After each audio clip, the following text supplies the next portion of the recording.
Richard E. Byrd, first to blaze an air route to the North Pole, prepares for a similar flight over the bottom of the... The riddle of Admiral Richard E. Byrd's most mysterious expedition had lingered for generations, wrapped in an icy shroud of speculation, whispered theories, and half-remembered accounts recorded by explorers who were never truly certain what they had witnessed. For decades, researchers tried to reconcile Byrd's own fragmented notes with scattered radio transmissions, weather logs, and cryptic remarks he made long after returning from the pole. What made the mystery so enduring was not only the strangeness of his descriptions, but the sheer authority of the man behind them, an aviator of historic skill, a naval officer revered for his precision, and an explorer whose reputation had been built on feats of severe courage rather than imagination. To hear him speak of unusual phenomena meant something was happening beyond the margins of ordinary science. Before we start, please don't forget to like and subscribe to our channel for more updates. As teams worked across archives and climate-damaged flight journals, the fragments remained tantalizing yet incomplete until now. The long-lost segment of Byrd's handwritten flight registry, sealed within a mislabeled storage crate for nearly 90 years, finally emerged during a routine cataloging effort. The discovery electrified historians. Once analyzed, the notes clarified the perplexing radio gaps, the sudden detours, and the uncharacteristic urgency reflected in Byrd's final logs before returning to camp. For the first time, it became possible to reconstruct what he had actually encountered deep within the frozen plateau during his legendary flight. And the implications were astonishing. Byrd described an intense atmospheric distortion that appeared abruptly, unlike anything he or his crew had ever faced. The air grew unnaturally still. Wind instruments registered a momentary null, a complete halt in movement where none should exist on the polar highlands. The aircraft ceased vibrating as if suspended. Then came the visual anomaly, a circular region of shimmering light, not radiating outward, but folding inward like a mirage collapsing upon itself. It refracted the world behind it, bending the ice horizon into impossible curves. Byrd recorded his immediate confusion. This was no storm front, no crystallized halo, no known natural effect. Still, he proceeded, believing caution meant documenting rather than evading. When the aircraft passed through the distortion, every system flickered. Compasses spun. Radio signals warped into unreadable spirals of static. The very ground below shifted color before gradually resolving back into familiar whites and blues. Yet something had changed. The lighting of the sky took on a faint violet tint. Shadows stretched in directions that the position of the sun could not justify. Most bewildering of all was the sudden appearance of geometric patterns across the ice. They were enormous, miles wide, symmetrical ridges etched into the glacial sheet with precision that defied chance. Byrd circled twice, sketching frantically. He noted their exact proportions and remarked they seemed too mathematically consistent to result from tectonic shearing or ancient melt cycles. The rediscovered pages revealed details missing from every public account. Byrd observed heat emanating from the center of one of the patterns, enough to produce thin plumes of vapor rising into the frigid air. That alone challenged modern glaciology. Heat venting from beneath ice miles thick required a mechanism unknown at the time. He recorded faint metallic reflections beneath fractured seams, glimpses of something structured below the surface.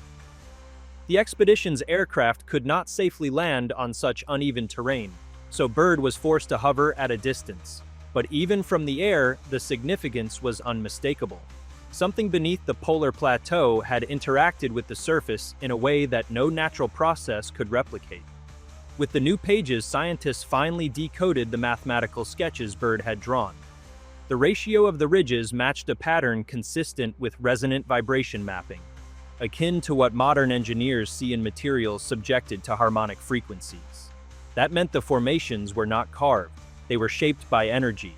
The implications stunned geophysicists. For the first time, Byrd's bewildering description aligned with a measurable phenomenon, a low-frequency geophysical resonance emanating from beneath the East Antarctic ice sheet. Only with today's advanced seismic modeling could researchers compare his drawings with resonance maps created by modern sensors. They aligned perfectly. Byrd, unaware of the science behind what he was witnessing, simply described the sensation of the aircraft shuddering slightly as it passed over the center of the patterns. He noted a deep, almost imperceptible hum. The rediscovered journal pages contained a line that sent chills through researchers. Sound without sound, as though the world beneath were singing through the ice.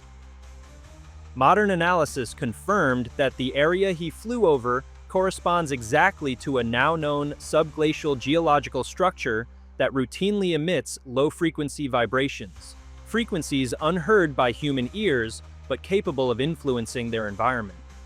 The most extraordinary section of the journal concerned the moment Byrd realized the shimmering distortion he had entered did not merely disorient his senses, it altered his coordinates. He had drifted nearly 90 miles off course in less than 6 minutes. The aircraft's position did not make sense relative to its fuel usage, its speed, or its direction prior to the event. To confirm he wasn't mistaken, Byrd used old-fashioned visual triangulation to match surrounding mountain peaks with known elevations and distances. His calculations were correct. The distortion had displaced them without physical acceleration. Such an idea had been unthinkable then. Now it aligned. Disturbingly well with modern atmospheric lensing simulations produced in extreme electromagnetic fields. Phenomena science has only recently begun to replicate in controlled laboratory environments. For years, researchers assumed Byrd exaggerated or misinterpreted environmental conditions common to the polar regions. But the rediscovered notes contained instrumentation readings taken by hand, not estimates, and those readings contradicted conventional explanations. Temperatures spiked drastically within the anomaly's center. Atmospheric pressure dipped in a pattern identical to pressure changes seen today around electromagnetic vortex effects. The data was too consistent, too precise, and too detailed for fabrication. More importantly, it matched no known natural event described in meteorological literature from the era. The implications for physics became the first area of intense study. If the distortion Byrd encountered represented a naturally occurring electromagnetic lens, one capable of bending light, altering compass results, disrupting radio frequencies, and displacing aircraft, then Antarctica could be home to a unique type of atmospheric event found nowhere else on Earth. Such a discovery forced theorists to reconsider long-standing assumptions about polar geophysics. Magnetic flux irregularities buried beneath Antarctica may be capable of producing conditions previously believed impossible without artificial technology. The continent, already known for ancient bedrock, billions of years old, could harbor geophysical processes that predate human understanding. Yet the journal suggested something more than a natural anomaly. Byrd's remarks about metallic reflections beneath the ice pointed researchers to an intriguing possibility. The newly mapped resonance zone corresponded to a vast subglacial cavern complex. Ice-penetrating radar from modern satellites, re-examined after the revelation of Byrd's notes, confirmed enormous hollow spaces beneath the region. Their smooth curvature suggested formations not merely sculpted by meltwater, but influenced by external forces. The depth and geometry of the largest cavern defied known glacial dynamics. It appeared too wide to maintain structural integrity under normal conditions, yet it persisted. Something in its shape helped to distribute pressure outward rather than downward. Geologists theorized that the cavern might have formed through continuous harmonic vibration, something capable of liquefying ice under oscillation and re-solidifying it in patterned layers. That idea aligned precisely with Byrd's descriptions of geometric ridges at the surface. The cavern system may have been emitting resonant frequencies upward for thousands of years, shaping the ice above into symmetrical designs. If so, it meant Antarctica harbored a geological engine unlike anything else on Earth. What captivated the global scientific community even more was Byrd's final observation before exiting the anomaly. As he climbed to a safer altitude, he noticed a faint aurora-like curtain of light rising directly from the ice. Unlike natural auroras driven by solar particles, this light originated from the ground itself. Byrd described it as a subtle radiance, pale gold, as if the ice held memory of the sun and released it in slow exhale.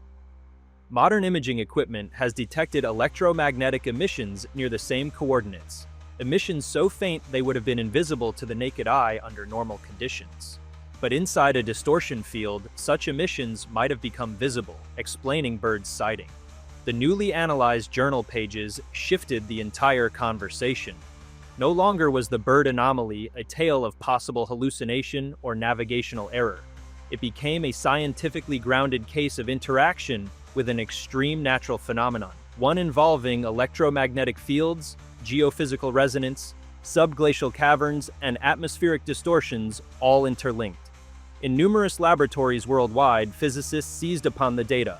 They began constructing models to reproduce similar effects at smaller scales. The models revealed that under specific conditions, a powerful magnetic anomaly beneath thick ice could generate a stable electromagnetic lens. Such a lens could refract light, bend radio waves, and distort navigation equipment exactly as Byrd described. What fascinated specialists was the sheer scale required to produce such an effect. The magnetic source beneath Antarctica must be massive, ancient, and still active. The only structures known to generate such persistent fields are planetary crustal anomalies formed billions of years ago, remnants of a time when Earth's magnetic architecture was still solidifying. The Byrd discovery forced scientists to re-examine Antarctica's geological evolution. The continent may hold preserved fragments of primordial Earth, still radiating magnetic patterns lost elsewhere due to tectonic drift and mantle convection. As researchers explored the implications, another realization emerged. Byrd's displacement event, jumping nearly 90 miles in minutes, could be explained by a bending of spatial perception rather than literal relocation. In an electromagnetic lens of great magnitude, distances may appear compressed or expanded depending on the observer's position. To those inside, the landscape could seem to shift instantaneously. Such distortions are known in gravitational lensing near massive celestial bodies. What Byrd encountered was its electromagnetic parallel on Earth. The revelation ignited new discussions about how many explorers throughout history might have encountered atmospheric distortions without understanding them. Climate scientist teams began reanalyzing anomalous historical reports from polar expeditions, odd compass swings, sudden temperature changes, inexplicable fogs that bent the horizon line, and found uncanny similarities. The Byrd notes became the missing piece that unified scattered mysteries into a coherent phenomenon. Yet the most profound implication came not from physics or geology, but from anthropology and human curiosity itself. Byrd's rediscovered account illuminated the power of exploration, not merely in reaching new places, but in redefining what is possible. His willingness to push forward despite uncertainty provided the evidence needed for future generations to pursue a mystery that had lingered at the edge of credibility. Now, with the truth laid bare through modern analysis, the scientific world experienced a collective reevaluation of how much remains hidden in Earth's most remote regions. The realization that Antarctica still holds secrets capable of confounding even today's technology rekindled a new spirit of discovery. Researchers who had long regarded the continent as scientifically mapped and geologically predictable found themselves confronting the opposite. Beneath miles of ice lay structures, fields, and forces that could challenge the boundaries of multiple disciplines. The Byrd phenomenon demonstrated that Earth's extremes still harbor environments capable of producing events humans had previously associated only with theoretical physics or deep space phenomena. Every sentence in Byrd's rediscovered log became a window into a world long suspected but never confirmed. A world where natural forces intersected in ways rare enough to escape conventional classification. The atmospheric distortion he entered, though frightening, acted as a portal of understanding rather than a supernatural gateway. The shimmering curtain of light was not an illusion, but an electromagnetic emission magnified by perfect atmospheric conditions. The geometric ridges were not symbols or signs, but surface expressions of deep Earth-resonant vibrations. And the metallic reflections beneath the ice pointed not to ancient civilizations or myths, but to geological structures shaped by energies still active today. What emerged from the long-awaited deciphering of Byrd's final notes was not a redefinition of history, but a redefinition of possibility. Antarctica, often portrayed as a barren, silent expanse, became an environment alive with forces still interacting long after their origins. Byrd's journey, once wrapped in mystery and dismissed by skeptics, evolved into a foundational event in the study of extreme geophysical interactions. Scientists now view his expedition as one of the earliest observational encounters with a naturally occurring electromagnetic lens and subglacial resonance system, a phenomenon that may exist only in the rarest geological contexts. The momentum generated by the breakthrough surrounding Byrd's rediscovered notes did more than shift academic opinions. It fundamentally altered the lens through which scientists interpreted the unexplained. Before the documents surfaced, investigators often compartmentalized anomalies into isolated curiosities. Now, the Byrd event demonstrated that profound phenomena could unfold in remote regions without ever becoming integrated into mainstream scientific knowledge for decades. This realization stirred an unprecedented curiosity, a sense of renewed humility about the assumptions long held regarding Earth's most inaccessible terrain. Researchers began re-examining the environmental conditions described in the journal with heightened sensitivity. They recognized that if the atmosphere could momentarily stabilize into a near-zero movement state, as Byrd recorded, then the Antarctic plateau might possess layers of microclimates stacked like invisible sheets. These layers could interact with subglacial anomalies in unpredictable ways, generating effects that resembled distortions rather than conventional weather. Some atmospheric physicists proposed that the distortion Byrd entered might have been the result of a rare collision between thermal inversions and electromagnetic flux rising from deep rock strata. Such an intersection could momentarily fold the refractive properties of air, allowing distant horizons to warp and compress in ways never before measured. As explorations of the surrounding region advanced through satellite reanalysis and ground-based surveys, attention sharpened on Byrd's encounter with the intense violet tint in the sky. This detail, once dismissed as an artifact of fatigue or atmospheric refraction, now demanded scientific scrutiny. Spectral analysis of modern ultraviolet radiation patterns revealed that under certain magnetic disturbances, the scattering properties of the frozen plateau could shift enough to alter the apparent hue of the sky. If Byrd had penetrated a region saturated by upward-moving electromagnetic fields, the wavelengths around him might have been subtly redistributed. The violet coloration therefore became evidence that he witnessed an interaction between solar illumination and a transient field emanating from the depths. Such a condition would be nearly impossible to observe without flying directly through the center of the phenomenon, precisely as Byrd had. Another of Byrd's observations gained renewed significance: his report of the aircraft's systems flickering for only a split second before stabilizing. Although short in duration, the effect implied a sudden spike in localized electromagnetic interference. Electrical engineers studying the effect explain that certain types of natural electromagnetic fields can momentarily push circuitry into threshold instability without causing permanent damage. This phenomenon occurs when a narrow band of frequency aligns with the resonance of an electronic component. Considering the primitive electronics of Byrd's era, even minor disturbances could produce exaggerated instrument behavior, amplifying the crew's confusion.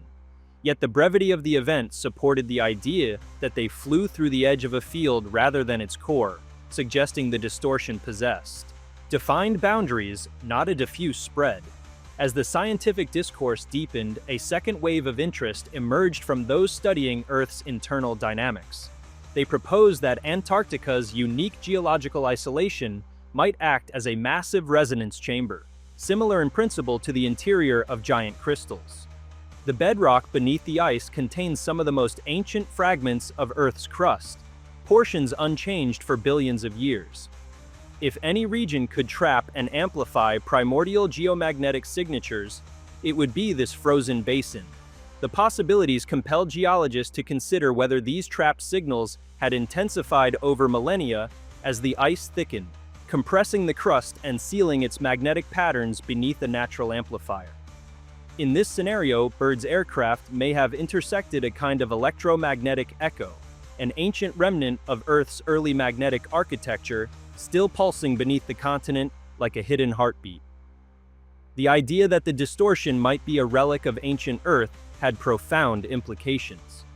It suggested that Byrd had stumbled not onto a bizarre atmospheric glitch, but onto a natural window into the deep past, a place where the modern world brushed against forces dating back to the planet's infancy. Such forces might have once been common on Earth's early surface before continental drift, erosion, and shifting magnetic poles dispersed them. Antarctica, buried beneath kilometers of ice, had preserved what other continents lost to time. The possibility that Byrd unwittingly crossed paths with a geological survivor from Earth's earliest epoch captivated scientific imaginations.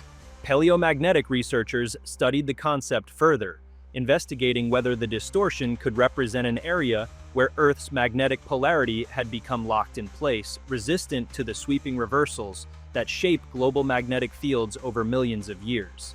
If the region retained its primordial polarity, the resulting clash between ancient and modern fields might create unique spatial stress zones, regions where electromagnetic lines bent sharply, creating environments unlike anywhere else on the globe. Such spatial stress could explain the shimmering distortion, the compass failures, and even the sensation of displacement reported in the notes. As models evolved to explore these possibilities, mathematicians became deeply involved, applying advanced field simulations to reconstruct the forces Byrd described. They considered that if the distortion compressed visual space, it might also compress temporal perception, creating the illusion of faster travel without violating physical laws. Subtle warping of light paths in a dense electromagnetic environment could distort the apparent rate at which the aircraft moved across the horizon. This phenomenon would mimic the effects of acceleration, but would not actually propel the aircraft. It would simply make the surrounding scenery behave unpredictably relative to the observer. The fact that Byrd used visual triangulation rather than relying solely on his instruments added weight to the argument. If he perceived mountains shifting position relative to his aircraft, it supported the theory that he had flown through a region where normal spatial cues lost their reliability. The more scientists studied the notes, the more one detail stood out: the patterns etched into the ice. Byrd's sketches showed geometric consistency far too regular for glacial dynamics alone. Modern researchers revisited these shapes with advanced analytical methods, experimenting with models of harmonic oscillation and its effects on layered frozen material. They discovered that under rare conditions, low-frequency vibrations traveling through the ice could create standing wave formations similar to ripples frozen in place. These formations could persist for centuries if reinforced by a constant source of vibration. In theory, a deep subglacial structure could act as the source, emitting rhythmic pulsations that traveled upward until they encountered the base of the ice sheet. From there, the vibrations would propagate outward, sculpting ridges at the surface in the patterns Byrd observed. The concept aligned with recent discoveries of unusual ice formations in other remote regions, though none matched the scale described in Byrd's notes. Satellite imaging, when enhanced to detect subtle elevation changes, revealed long, faint traces of geometric ridges that had previously been dismissed as wind-driven features. With Byrd's data in hand, their significance was reconsidered. These ridges, it now appeared, were not random at all, but part of a patterned system extending across an unexpectedly large area. The realization that the formations were interconnected by lines following precise angular relationships hinted at an origin involving energy distribution rather than physical carving. This understanding sparked discussions about Earth's capacity to store and channel energy in ways only partially understood. If the Antarctic plateau could operate as a gigantic conductor for subglacial resonance, then Byrd had encountered a region where energy flowed upward in concentrated shafts. The aurora-like radiance he described, rising directly from the ice, fit this framework perfectly. In an environment saturated with ionized particles and resonant frequencies, light could emerge from the surface itself as a form of electromagnetic luminescence. Such light would be subtle, nearly imperceptible under normal circumstances, but when magnified within a distortion field, it might glow visibly, appearing to emanate from the ground. The explorers of the modern age, armed with this framework, realized that Byrd's experience could have been a rare convergence of factors: ancient magnetic remnants, geological resonance, atmospheric stratification, and the unique optical properties of snow crystals interacting under precise conditions. For decades, each of these factors had been studied in isolation. The Byrd anomaly forced scientists to consider them as a complex system rather than separate elements. That shift in perspective represented one of the most transformative outcomes of the rediscovery. As the scientific world grappled with these implications, a new thread of inquiry emerged regarding human perception itself. Byrd's sensory descriptions, recorded with meticulous clarity, included experiences difficult to categorize, such as the faint hum felt rather than heard, and the unusual stillness that preceded the appearance of the distortion. Neurophysiologists explored the possibility that the field Byrd entered might have interacted directly with human neural responses. If electromagnetic conditions were strong enough, they could influence perception without causing harm.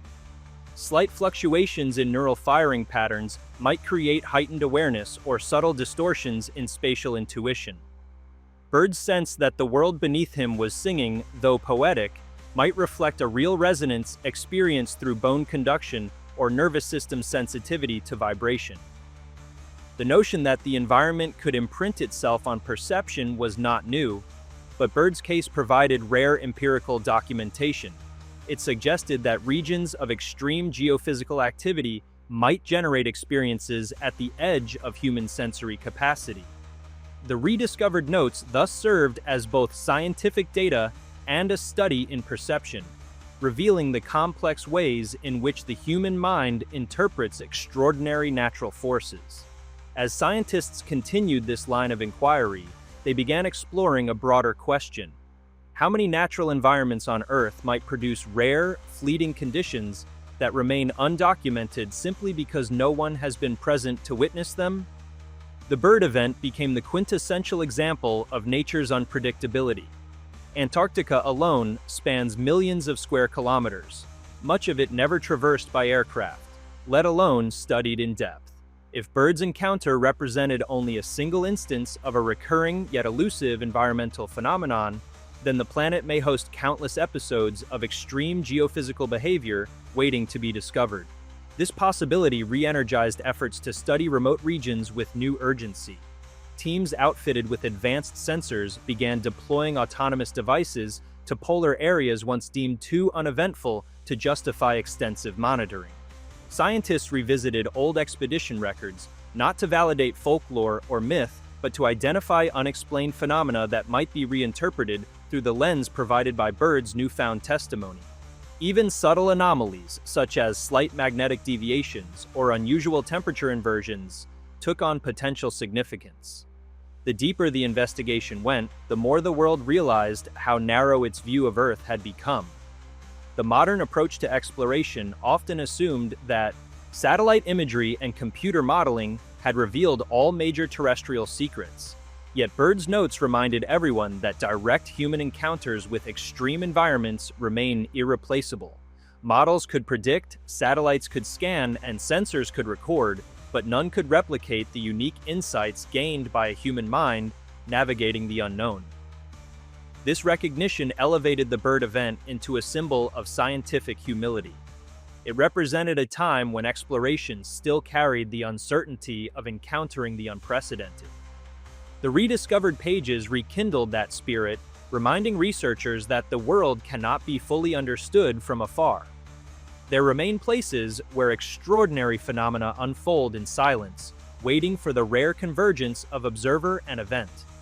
As interdisciplinary research expanded, scientists identified a compelling implication that bridged geology, physics, and environmental science. If the subglacial caverns in Byrd's region were shaped by harmonic resonance, as the data increasingly suggested, then these caverns could maintain internal microclimates vastly different from the surface.